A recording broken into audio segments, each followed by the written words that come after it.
안녕하세요. 귀로 듣는 역사 이야기 이기환의 흔적의 역사 90회입니다.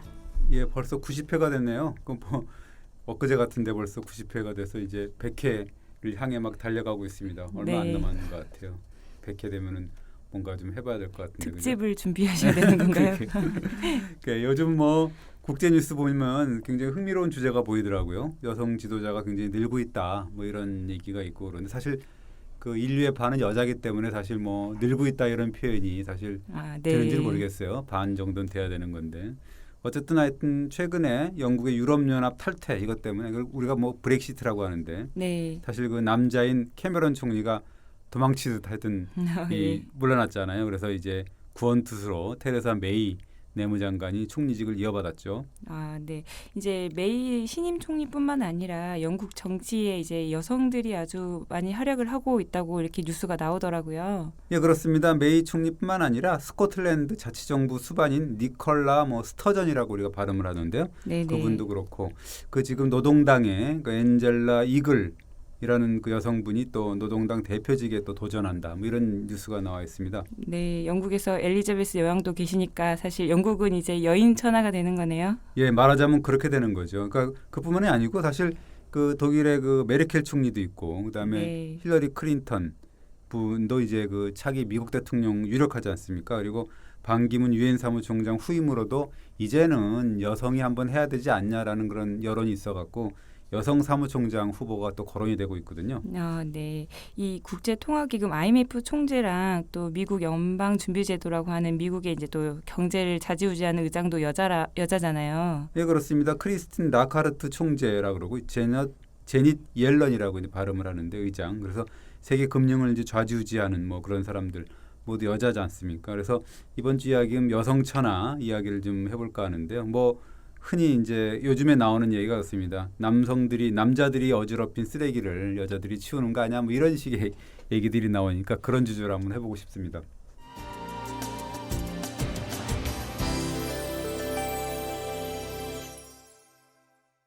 네. 우리가 이제 짐작해 보면요. 예전에는 여성들의 지위라는 게 사실은 그렇게까지 좋지 않았잖아요. 예, 뭐 옛날 이야기부터 하자 그러면 당연히 그랬죠. 그러니까 우리 그 동양으로 보면 그 지금으로부터 한 3,000년 전 정도 됐는데요. 그 거기 보면 갑골문이라고 있잖아요. 그 네네. 갑골문이 뭐 뭔지 아시잖아요. 네, 저희가 학교에서 배우죠.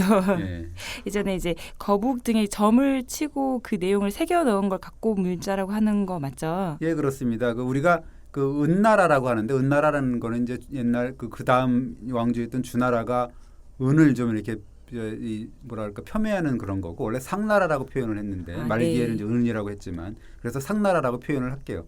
그 상나라 때 이르면은 이게 이제 갑골문이라는 게 상형 문자잖아요. 결국은 나중에 한자가 되고 뭐 이러는 건데 그때만 해도 이제 제정일치 시대, 단군 시대 비슷한 그런 제정일치 시대였거든요. 그래서 네. 우리가 그 하늘 제사, 조상 제사를 임금이 주관을 해서 지냈고 또 임금이 제사장도 되고 임금도 되는 그런 시대였지 않습니까? 그러니까 물론 나중에는 이 점만 치는 전문 인력이 나옵니다. 그걸 정 혹은 정인이라고 뭐 합니다. 네. 그런데 이 남녀 지위 그러니까 여성의 지위와 관련해서 이 갑골문에 어떤 기록이 있었나요? 이 상나라 우리가 중흥군주라고 하는 분이 있는데요. 무정왕이라는 분이 있습니다. 이분이 이 제위를 보면 기원전 1250년에서 1192년 그 정도 뭐 된다는 건데 네. 굉장히 많이 그 제위를 하신 분이죠.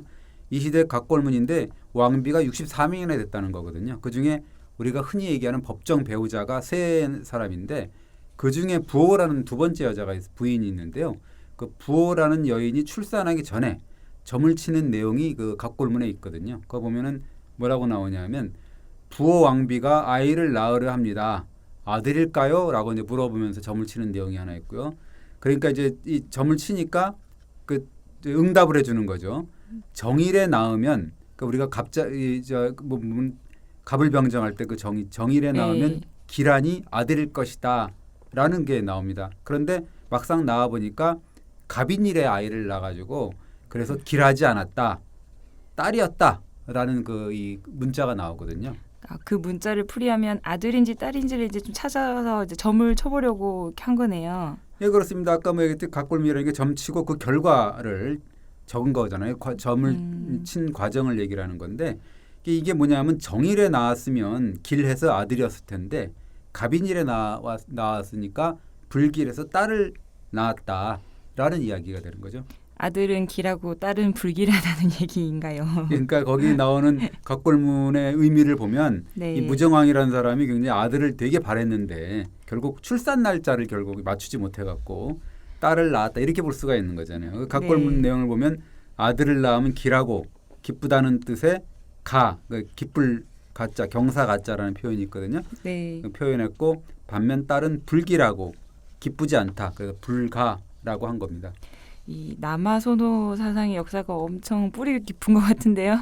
예, 그렇습니다. 그 아까 얘기했던 상나라가 기원전 1600년에서 지금 중국 뭐 공정으로 보면은 1046년, 기원전 1046년 정도로 이제 멸망을 했다고 나오는 건데 지금으로부터 따지면 뭐 한 그 3000년 전 정도 그렇게 되는 거죠. 네. 그 시조설화에 보면 그 비밀이 숨어 있다 이렇게 나옵니다.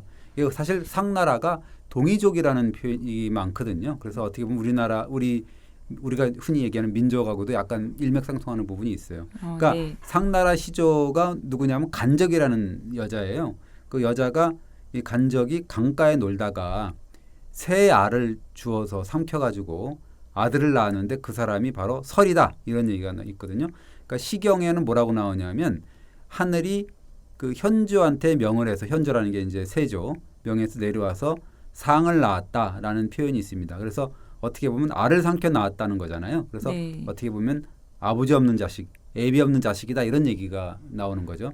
이 설화가 조금 아리송한데 네. 무슨 뜻인가요? 조금 더 설명을 해주세요. 예. 예, 뭐 설화를 보면 이게 모계 사회에서 부계 사회로 넘어가는 과도기라는 것을 뜻한다 이렇게 이제 전문가들이 얘기하는 건데 네. 사실 그 이 아비 없는 자식을 낳았다는 거잖아요. 간적이라는 여자가. 네. 그건 결국 모계 시족 사회의 마지막 여성 지도자다.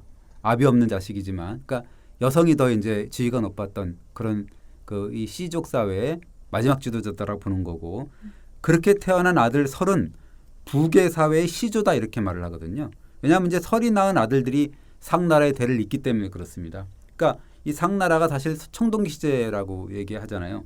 그러니까 청동기 시대라는 게 뭐예요? 강력한 신권과 왕권이 공존했던 거고, 네. 그래서 아들이 왕위를 세습했던 거거든요. 그때부터. 그래서 어떻게 보면 아들이 이제 계속 왕위를 세습을 했기 때문에 이제부터는 자연스럽게 남녀 차별의 풍조가 생겼다 이렇게 볼 수가 있는 거죠. 그때부터 이 남녀 차별이 시작된 걸까요? 그렇습니다. 어떻게 네. 보면 그렇다고 볼 수가 있는 건데, 그래서 이제 딸이 불기라고 불행의 씨앗이다라는 전통이 계속 이어져 간다 이렇게 볼 수가 있는 건데, 그 전국 시대의 그 사상가죠 한비자가 말을 한 거 보면 그 당시에 풍조가 아들을 낳으면 서로 축하를 했고 딸을 낳으면 막 죽였다 이런 예. 증언을 하기도 하고요. 우리가 흔히 그 공자님을 성인이라 그러잖아요. 뭐라고 예. 말씀하시냐면 아이고 여자와 소인은 길들이기 정말 힘들다 이렇게 얘기를 해요. 그래서 그 이유가 뭐냐고 이제 그 다음 말을 하는데, 가까이 하면 버릇없이 울고 또 이게 또 그렇다고 멀리 하자니 또 원망만 하고 뭐 자꾸 뭐 짜증 부리고 이런다라는, 그러기 때문이다라고 이제 논어에다가 그렇게 얘기를 하거든요. 예. 공자님 말씀인데 너무 좀 심한 말씀 아닌가요? 그렇죠. 그러니까 아무리 공자님이라도 좀 네. 너무 여혐이잖아요. 그래서 네네. 나중에 이제 그 문학가이드 사상가 루신이라는 분이 계시지 않습니까? 예. 나중에 그래서 뭐 이렇게 얘기를 합니다. 그러면 공자님이 말씀하신 그 여자 속에는 그 공자님의 어머니도 계시겠냐? 네. 이렇게 이제 아주 비아냥을 합니다. 근데 역사 기록 중에는 이제 나라가 망한 책임을 이 여자한테 돌리는 그런 사람들도 있었다면서요. 예, 그렇습니다. 이게 이 주나라를 세운 무왕이 뭐 주무왕이라고 우리가 흔히 얘기하는 사람인데요. 굉장히 뭐 좋은 사람이라고 우리가 이제 흔히 얘기를 하는데, 이 사람이 이제 아까 얘기했던 상나라의 마지막 군주가 주왕이라고 또 있습니다. 이 사람이 굉장히 그 폭군이죠. 우리가 걸주할 때 그 폭군의 대명사 걸주할 때 그 예. 주거든요. 그 은나라 상나라의 마지막 군주가 주왕인데, 그 사람을 이제 정벌하러 가면서 출사표를 던지는데, 어떻게 출사표를 던지냐면 옛말에 암탉이 새벽에 울면 집안이 망한다고 했소이다. 근데 그 상나라 왕은 부인의 말만 듣고 선조한테 드리는 제사를 그만두고 나라를 어지럽혔어. 그래서 내가 그 사람을 정벌하러 갑니다라고 이제 출사표를 던집니다. 그 출사표에서 말하고 있는 부인은 누구인가요? 그 우리가 역사적으로 희대 요부라고 우리가 표현하는데 달기라는 여자거든요. 네. 그러니까 주왕이 왜냐하면 이 달기가 이제 되게 좋아한다 그러면서 우리가 흔히 얘기하는 주지웅님 만들어서 이 벌거벗은 남녀들을 풀어놓고 또 이게 퇴폐적으로 놀게 하고 또 이게 그 불을 이렇게 지펴놓고 그게 기름 기둥을 만들어놔요. 그래서 죄수들이 그 기름 기둥 위를 걷게 해요. 그럼 미끄러져서 떨어질 거 아니에요. 네, 그럼 네. 죽을 거 아닙니까? 불에 네. 떨어져 갖고 그걸 보면서 깔깔대는 그런 어떻게 보면 변태적인 그런 행동을 했다는 거죠. 그것이 포락지향이라고 우리가 이제 얘기를 하는데요. 그런데요. 아무리 이제 여자가 이게 좋다고 한다고 해서 사실 임금이 안 해버리면 그만인 거 아닌가 싶은데요. 내 말이 그런 거죠. 그러니까 아무리 여자가 여인이 한마디 했다 그래갖고 그거를 듣는 남자가 잘못된 거죠. 그렇다 그래갖고 자기가 군주잖아요. 네. 나라를 지키는 군주인데 그렇게 이 나라를 망친 장본인이 자기인데 주왕이잖아요. 그래서 어떻게 보면 임금이라는 자가 여인의 한마디 혹해갖고 별짓을 다 한 거죠. 그러니까 그러면서 또 그걸 또 주나라 무왕이라는 분은 또 출사표를 던지면서 달기 때문에 그렇다. 이게 그렇다고 얘기를 하는 거는 사실 암탉이라는 표현이 웃기는 거 아니에요. 그러니까 암탉이 울면 집안이 망한다는 표현이 엄청 벌써 오래됐네요. 3,000년도 더 나온 거. 옛말이라 그랬어요. 그것도. 그러니까 그때도 옛말이라 그랬으니까 얼마나 뿌리 깊은 이게 남녀 차별의 언어인 줄 알 수가 있는 거죠. 사실 이게 아주 옛일이긴 하지만 진짜 한심한 일인 것 같긴 해요. 이렇게. 지금의 기준으로 보면 그런 거죠. 그러니까 네. 우리 뭐 이순재 탤런트 있잖아요. 원로 탤런트가 그렇게 말하잖아요. 못난 놈 그러잖아요. 네. 뭐 부쩍 값도 못하는 사내들 뭐 이렇게 볼 수가 있는 건데 뭐 근데 사실 중국 이야기 할 것도 없어요. 사실 우리 역사에서도 엄청난 망언이 등장을 하거든요. 우리 역사의 그 엄청난 망언자는 누구를 말씀하시는 걸까요? 예, 이게 이제 삼국사기의 저자인 김부식 선생님을 말씀하시는 건데 예. 예, 뭐라 그랬냐면은 그 신라 선덕 여왕이 이제 최초의 여성 여왕이지 않습니까? 여왕인데 그 시대를 가리켜서 뭐라 그러냐면 나라가 망하지 않는 것만이라도 천만다행이다 이렇게 아주 폄훼를 합니다. 제가 그 풀 텍스트를 한번 말씀을 할게요. 삼국사기에 나오는 건데요. 신라 네. 본기에 남자는 존귀하고 여자는 비천하다.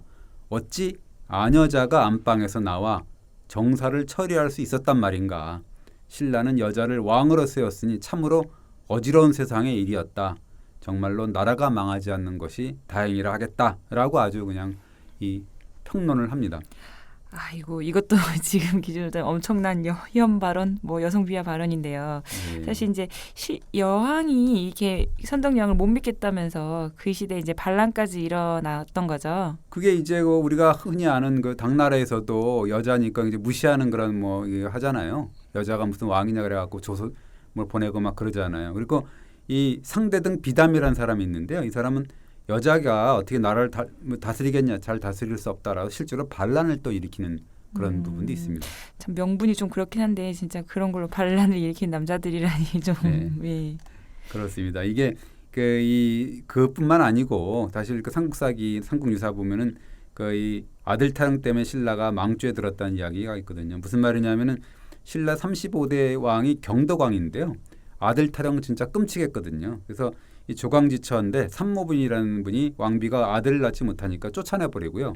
그래서 이제 마늘분이라는 분을 또 새 왕비로 들여놓거든요. 그러면서 그 표은 스님이라는 분을 불러가지고 제발 아들이 생기도록 하나님께 좀 빌어달라라고 간청을 하는데 그래서 이제 표은 스님이 하나라 이제 빌어보니까 네.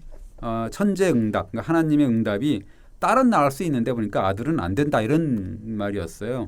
그러니까 이제 경덕왕은 아니다. 부디 그 딸을 낳는다 그래도 아들로 좀 바꿔달라라고 아주 간청을 하거든요. 그러니까 이제 그 표은 스님이 또 가서 하나님한테 가서 아들로 좀 바꿔주면 안 되겠습니까? 임금님이 너무 그래 갖고 지금 못 살겠다라고 하니까 그래 그러나 바꿀 수는 있는데 딸을 아들로 바꿀 수는 있지만 나라가 어지러워진다라고 경고를 합니다. 네네. 그러니까 그 왕은 그래도 괜찮다라고 또 고집을 피우거든요. 그 고집 끝에 결국 아들이 태어나나요? 워낙 이제 원하니까 그래서 한번 해봐라. 그리고 이제 하나님 천재가 이제 딸을 아들로 바꿔서 태어나게 하는데 그렇게 태어난 아들이 바로 해공왕이거든요. 근데 해공왕이 즉위하자마자 나라의 도둑이 들끓습니다. 그리고 해공왕이 마침내 이제 반란군한테 살해가 되는데 이 해공왕이라는 사람이 그 여자 노릇만 해요. 네. 그 여자가 아들로 이제 태어났기 때문에 원래 본성은 여자인 거죠. 그 여자 노릇만 하고 여자 뭐 옷만 입고 그런 식으로 여자 뭐 길쌈하고 이런 식으로 해갖고 여자 노릇만 하고 이렇게 나라를 망쳤다고 뭐 그런 얘기가 있는 거죠. 그래서 아들 타랑이 어떻게 보면 신라를 천년사직을 기울겠다 이런 해석도 사실은 가능한 거죠. 네. 이제 이 말도 옛말이긴 한데요. 여자의 미모가 나라를 망하게 한다. 뭐 이런 사자성어도 있잖아요. 예, 그게 이제 우리가 흔히 아는 경국지색이라는 말 있잖아요. 예, 네. 나라를 기울게 할 정도의 미모다 이런 건데 얼마나 그것도 비겁한 말이죠.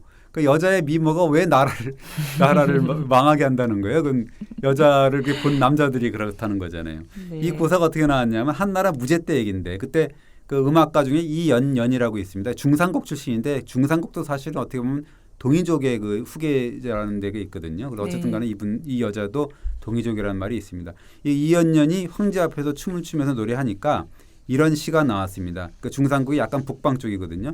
북방의 아름다운 여인 그 미모가 단연 뛰어나네. 그 여자의 눈길 한 번에 성이 기울고 눈길 두 번에 나라가 기우네라는 그런 이 노래 그 시가 있거든요. 그래서 이제 그래서 거기서 경국지색이라는 말이 나오는 거죠.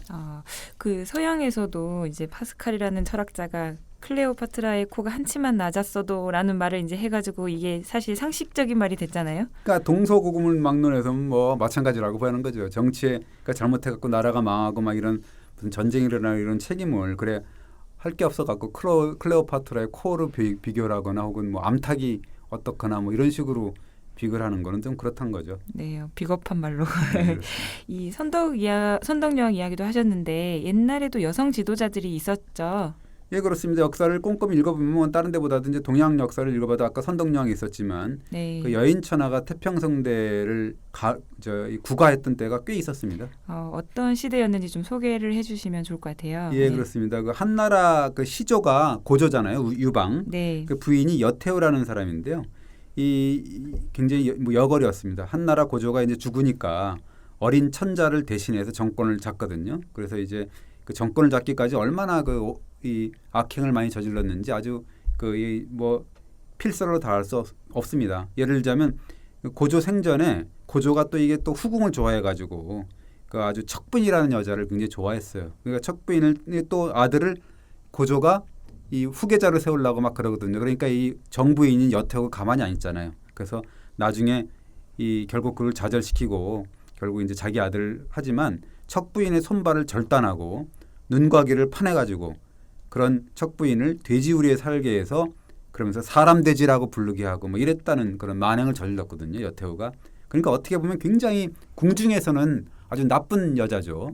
네. 그렇긴 하지만 이 한나라 역사를 통틀어서 가장 태평한 시대였다라고 꼽힙니다. 그 시대가. 엄청 잔인한 인물이긴 한데 또 태평 시대를 구가한 지도자였다는 거잖아요. 네. 엄청 반전 매력인 것 같아요. 예, 그렇습니다. 우리가 이 위대한 역사라고 하는 사마천이 사기를 쓰면서 이 정식으로 여황제 자리에 오르지도 않았던 여태우를 그 여태우 본기에 집어넣습니다. 여태우 본기라는 게 뭐냐면 황제 일대기를 쓴 거거든요. 거기에 이제 황제라고 이제 대접을 해주면서 본기에 넣었습니다.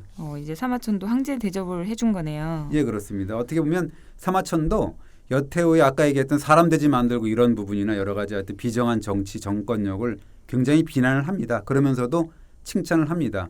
이게 이제 그 효해 황제라는 게 여태우의 그 아들이거든요. 그러니까 효해 황제와 여태우의 시절 백성들은 전국 시대의 이 미중의 그 고통으로부터 벗어날 수 있었다. 그 아들 황제는 팔짱을 끼고 아무 일도 안 했고 여태우는 여성으로서 황제 집권을 대행해서 모든 정치가 안방에서 이루어졌지만 천하는 태평하고 안락했다라고 하면서 사마천이 뭐라 그러냐면 형벌을 가하는 일도 없었고 죄인도 없었다. 백성들은 농산일에 힘쓰면서 의식은 나날이 풍족해졌다. 이렇게 아주 호평을 합니다. 백성들이 아주 잘 먹고 잘 살았다는 거잖아요. 네, 그렇습니다. 그러면 정치를 잘했다 이렇게 평가할 수 있는 거잖아요. 그렇죠? 네, 그렇습니다. 그 여태우도 마찬가지고 나중에 이제 당나라 그런 결국 나중에는 대주라는 또 자기가 나라까지 세우는데 측전무 우리가 무축전이라고 하는데요. 네. 이 여자분도 마찬가지인데 이분도 정말로 이 한번 나쁜 짓을 얘기를 하자 그러면 한 회 이상을 할 수가 있게 악독한 여왕제 소리를 듣거든요. 그냥 굉장한 관계를 써갖고 황후가 되고 뭐 아들, 그 남편 고종의 건강을 핑계 삼아서 독재 결국을 휘두르고 막 그러거든요. 실제로 이제 황제가 된 인물인 거잖아요. 예, 그렇습니다. 그 690년에 국호를 아예 그냥 주로 바꾸고 주나라로 바꾸고 스스로 황제라고 칭하거든요. 그래서 중국 역사상 유일한 여황제로 실질적으로 그 15년간 천하를 지배하는 분이거든요. 이 황제 자리를 이제 차지하기 위해서 아주 아니면 그 황제 자리에 오른 다음에도 나쁜 짓을 좀 많이 했다 이렇게 알려져 있죠. 예, 그렇습니다. 뭐 수많은 고관대작들이 다 죽어갔거든요. 그래서 뭐 아주 굉장히 그 혹독한 평이 많은데 그럼에도 호평도 있습니다.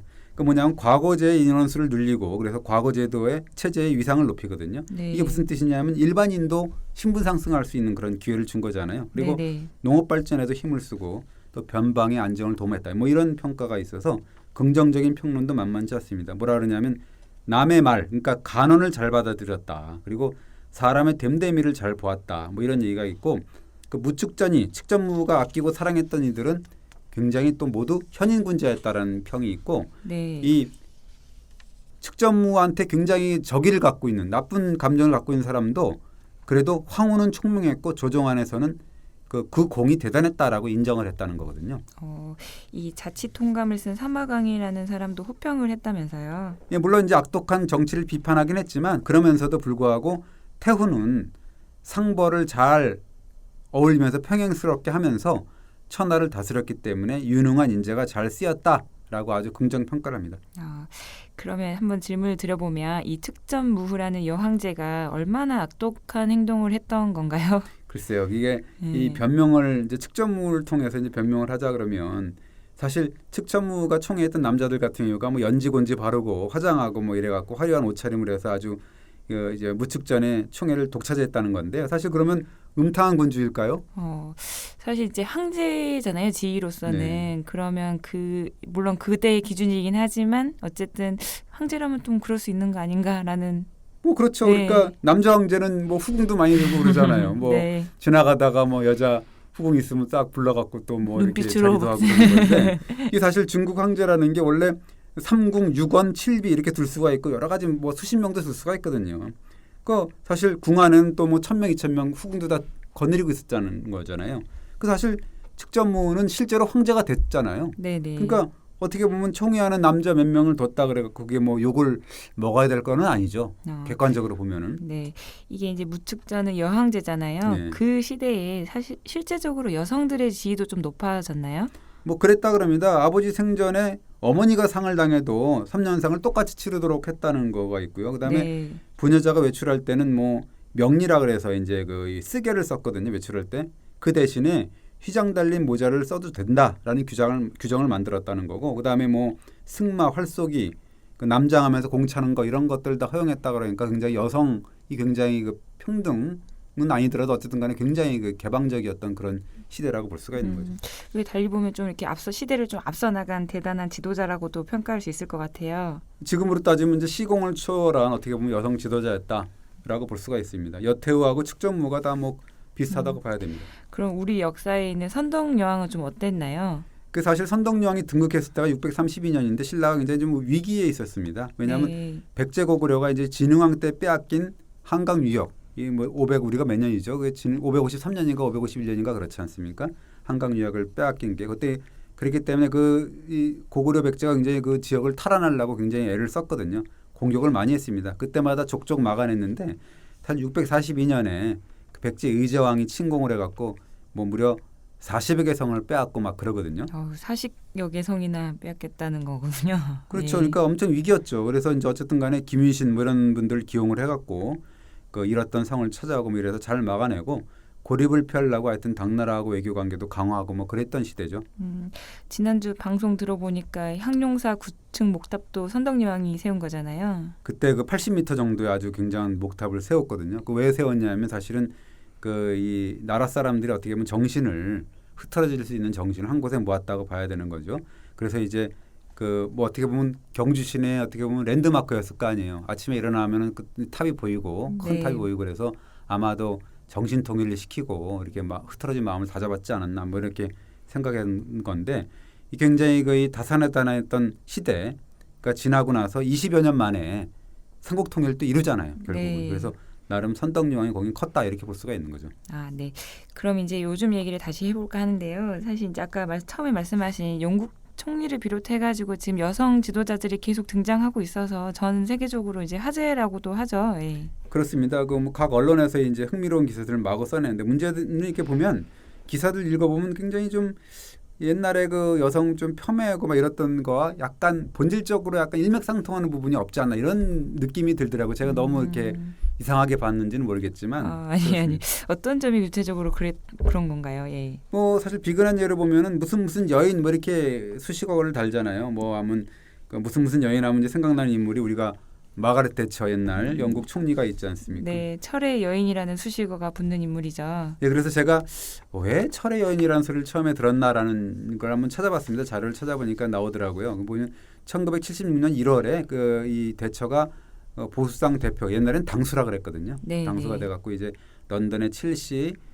켄싱턴 타운힐에서 이제 유명한 연설을 하는데 영국이여 깨어나라 이런 연설을 합니다. 그러면서 거기에 소련의 패권주의를 굉장히 강도 높게 비판을 합니다. 그러니까 이 연설을 들은 그 소련의 군사 저널리스트가 있는데 유리 가브릴로프라는 사람이 있어요.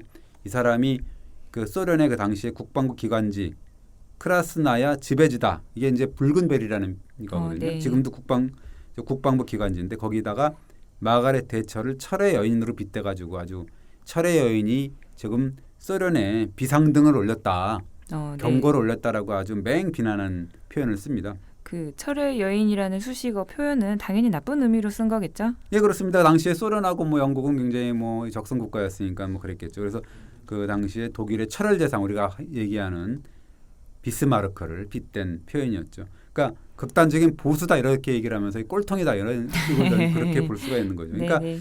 근데 이제 대처 수상은 당시에 이 표현이 좀 그럴듯했나 봐요. 그래서 이 가브릴로프 기사가 이제 영국의 썬데이 타임즈에게 전제가 됐거든요. 그 일요판에 전제가 되니까 그러면서 이제 대중한테 알려지니까 그때부터 이제 굉장히 유행을 하고 그랬다는 거죠.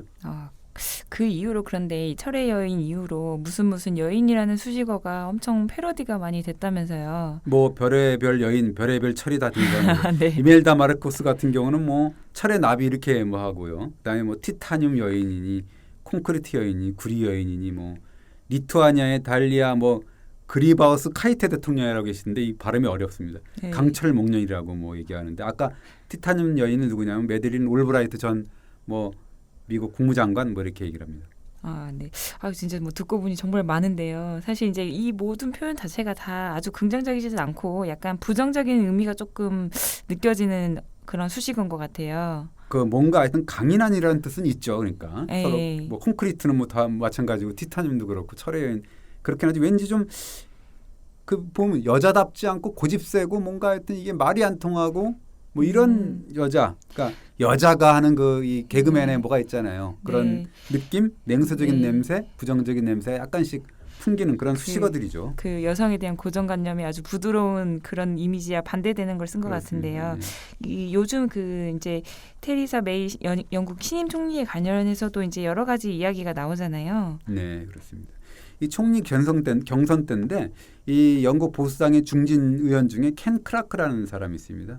이 이제 스카이 뉴스라고 해서 방송 녹음을 하고 있는 걸 모르고 그 당시에 말콤 뭐 리프 카인드 전 외무장관하고 친구래요. 오랜 네. 친구인데 뭐 이렇게 뒷담화하는 테이를 뒷담화하는 얘기 이제 그게 그대로 녹음되는데 이게 이제 화제를 뿌렸죠. 방송사고긴 한데 뭐라고 했었나요? 이게 지독하게 골치 아픈 여자다 해서 블러디 디피컬 우먼이라고 했다는 거죠. 그러니까 이게 그러면서 뭐라 했냐면 지독하게 골치 아픈 여자야. 그러나 우리는 대체하고도 이래 짰냐? 이렇게 이제 서로 친구끼리 얘기를 한 그런 거라는 거죠. 아니 대체 이게 무슨 말인가요? 이게 뭐 사실 클라크 자체가 메일을 굉장히 지지했던 사람이고요. 그리고 네. 방송 녹음 중인 걸 모르고 내뱉었다는 거지만 어쨌든 농담성 칭찬이었다. 이게 비난하는 건 아니라는 거죠. 그렇긴 한데 그 문장 아까 다 말씀해 주신 거 들어보면 이게 대처처럼 약간 까다로운 여성까지도 겪어본 남자들인데 이 신임 총리 메이쯤이야 뭐 이렇게 읽히는 대목인 것도 같아요. 예, 그렇습니다. 그래서 이제 텔레그라프를 전가를 보니까 블라디 디피컬 뭐 우먼을 갖다가 BDW라고 이렇게 뭐 이렇게 하면서 굉장히 비난하고 그러면서 그런 이 발언이 나오니까 모든 여성들이나 이런 분들 파했다고 그러면서 이게 뭐 그렇게 이제 비난을 하더라고요. 그러면서 정말 메이 총리를 칭찬하고자 하는 낱말을 찾으려면 그 당신은 클라크는 좀 더 큰 사전 좀 쳐다보고 해라. 네. 이런 비난까지 하고 있더라고요. 네, 뼈 아프게 지적했네요. 그 어제 이제 총리 기사를 이제 보면 패션에 관련한 기사가 아주 많이 나오는 것 같아요. 물론 본질은 아니지만요. 그 당연히 본질은 아니죠. 이게 어떻게 보면 우리 신문이나 뭐 몇 개 신문 그런 걸 잘 안 썼던데요. 이게 본질을 흐릴 수가 있고 사실 여성 총리라고 나오면은 남자가 만약 그랬으면 그런 패션 기사가 나올까 잘 안 나올 것 같은데요. 그러니까 어쨌든 뭐 아무 구두가 뭐니 뭐 해갖고 무슨 그 정치적 식견이나 능력 이런 게 아니라 갑자기 네네. 어저께 그제 보니까 영국의 이멜다 뭐 이런 생뚱맞은 또 수식어를 붙이는 경우도 있더라고요. 이멜다 마르코스랑 좀 연결해서 지은 수식어인가요? 그렇습니다. 뭐 이 필리핀의 그 이멜다 마르코스잖아요. 네네. 구두 수집강이라고 우리가 흔히 아. 알려져 있잖아요. 몇천 켤레가 있다고 막 하고 그러는데 뭐 사실 그러면서 이제 그 언론이라는 게 사실은 굉장히 화제를 뭘 하고 뒷담화 그걸 굉장히 좋아하고 선정적인 부분도 있는 거죠. 그뭐 표본무늬 구두, 꽃무늬 오버코트 뭐 이런 걸로 치장한 패션의 여왕이다라고 이제 메이 총리 또 얘기하고 뭐 그런 것도 부각시키고 그러죠.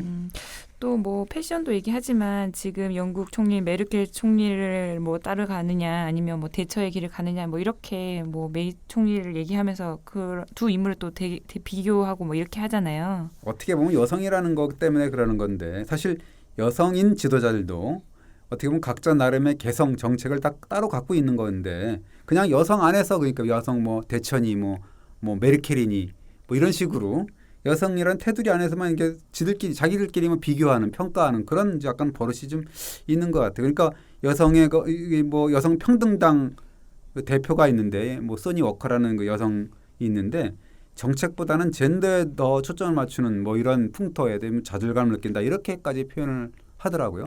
네, 저희 언론들도 조금 각성하고 봐야 될 부분인 것 같은데요. 이제 아까 처음부터 말씀하셨는데 지금 전 세계적으로 여성 지도자들이 이제 전면에 나서고 있다는 거잖아요. 네. 이거는 이제 돌이킬 수 없는 흐름인 것 같긴 해요. 그렇습니다. 뭐 우리가 지금 얘기하고 있는 브렉시트라든지 글로벌 경제 위기, 테러 이런 것들이 굉장히 골치 아프지 않습니까? 그러니까 지구촌에 난제들이 많은데 이 사실 저질러 놓은 사람들이 누구냐? 네. 아까 얘기했던 캐머런 같은 사람 뭐 이런 사람들이지 않냐? 남자들이지 않냐? 그래서 이 난제들을 해결할 여성인 지도자들, 여성인 지도자들이 이제 속속 등장하고 있다 이렇게 볼 수가 있습니다. 그래서 이 남자들이 버린 쓰레기를 여자들이 치운다 뭐 이런 표현까지 나온 거겠죠. 제가 한 말이 아니고요. 예. 그 독일의 디벨트 기자가 그랬다는 거죠. 그러니까 네네. 바지 입고 가죽 장갑을 낀 포스트 모던 엘렉트라가 그리스 여신인데 그 뭐 그렇다고요. 그러니까 남자들이 만든 쓰레기를 말끔히 치울 거다라고 이제 얘기를 합니다. 이 여성인 지도자들이 이제 이 혼란기를 잘 풀어갈 수 있다는 이야기를 그렇게 얘기한 건가요? 아니면 예, 그렇습니다. 뭐 아무래도 좀 다른 이야기, 다른 사람의 말을 잘 들어주고 더 협력적이다. 여성들이 좀 그렇고 여성들의 따뜻함이 이제 혼란기에는 적격이 아니겠냐 이렇게 보여서 영국에서는 유모 지금 문제가 생겼으니 와서 도와주세요라고 말하면서 그 시민들이 안심을 한다라는 이야기가 있거든요. 그러면 뭐 유모, 여성 뭐 이렇게 엄마의 이름으로 이렇게 그동안 이렇게 집안일을 해결해 가듯이 뭐 문제를 잘 푼다 이런 이야기인가요? 예, 그렇습니다. 그 2009년에 이게 사실 그 글로벌 경제 위기 때문에 아이슬란드가 파산 직전에 있었는데 그때 첫 여성 총리가 등장을 했는데 누구냐면 요한나 슈기르다르도티르 이게 굉장히 발음이 어렵습니다. 이 여자분이 이제 등장을 했는데요.